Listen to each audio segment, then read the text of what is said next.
working in families of Sudanese women. So I have one of these colleagues who's going to come and tell us a few words, 2 minutes or so, about the situation in Sudan and what's being done from our perspective over here. We seem to put on a TV program when we get together. And maybe we could stop other things from happening which maybe should be happening at all. So I'd like to welcome Tess, Finch to the stage to give us a short presentation, just 2 minutes long, about Sudan.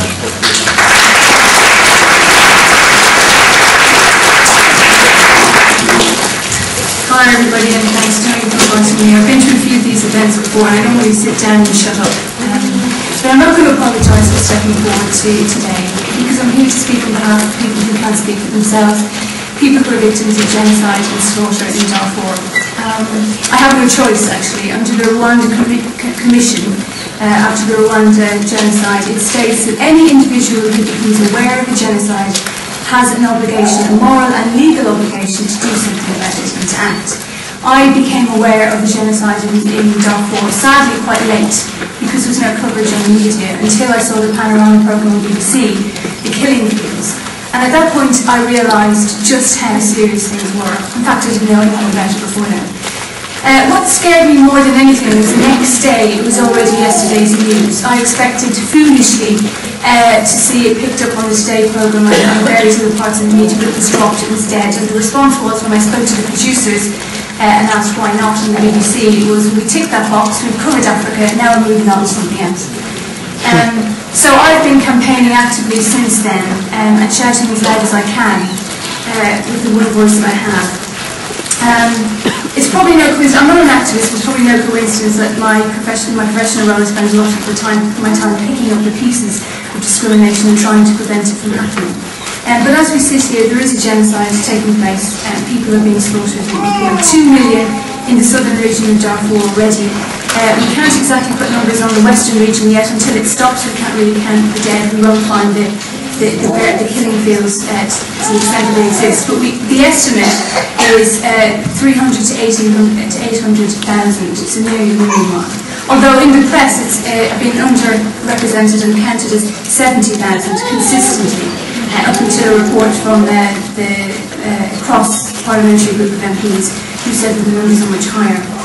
I won't go into the extent of the atrocities and the details because of the mindful of the audience that we have here today, but anyone who wants to find out more details can contact Raging Peace. There are leaflets outside that you can take away to find out the extent of the atrocities. After watching the panorama programme and finding dead ends everywhere I went, I stood in Oxford Street with a petition form and stopped people in the street and asked them what they thought about the genocide in Darfur and if they'd like to sign a petition. Not one of the 50 people that I spoke to had any idea where Darfur was, let alone about the genocide. Then I started calling the NGOs, Amnesty, other NGOs, expecting I'd chuck a bit of money their way every now and again. Surely they're taking care of human rights issues around the world. I called them and was horrified to find out that they really didn't want to use the word genocide or really discuss it in those terms.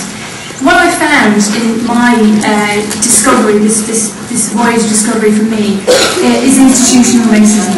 Institutional racism in the UN, which refuses to use the word genocide. Using other words that they say mean the same thing, but it really doesn't, because they use the word crimes against humanity and nothing happened. If they use the word genocide, I posit that a lot more would have happened. The NGOs themselves have been quietened and silenced by Kofi Annan from the UN and asked not to use the word genocide. So the people who we expect to be independent and shout up for the people who are invisible and voiceless aren't doing it either. And I'm not saying this is deliberate, I'm saying it's institutional, and it's institutional racism because our decision makers and our bodies do not have black people there to represent those voices. The media is where I decided to put my energy, and I spent a huge amount of time on contacting the BBC, print media, various people. The BBC just don't get it, basically. They just don't know how to ask questions about Darfur. They don't know how to ask questions about black people's lives. When the UN were asked by Dr. Kapila, the UN humanitarian coordinator, to intervene because genocide was taking place, the responses from our international representatives were, for goodness sake, what do you expect, it's just African people fighting amongst themselves all the time. Death threats were made on his life and he was forced to resign. I won't go into any more of the sort of details. Suffice it to say, if we're expecting other people to stop this genocide on our behalf, it's not going to happen. It's up to us to do something about it. Even after a hugely damning report was published this week by MPs, one of whom I've lobbied tirelessly, they did the decent thing. They wrote a damning report saying that the international community has their head in the sand. It got zilch media coverage. On the Today programme, they didn't know how to ask the question, as I say. So if we want to do something about it, it's down to us. I'm here today to flag up some of the things that we can do about it. There is a leaflet, or you should be able to get a leaflet on your way out, that looks like this. It speaks to Tony Blair specifically. Because we know the collusion amongst the politicians is they want to discuss genocide because they want a peace deal to happen in the South. The peace deal is really about oil. There is oil in the South and they want that to happen so that our countries can get richer. They don't really want to talk about the people who are dying as we speak in the Western region.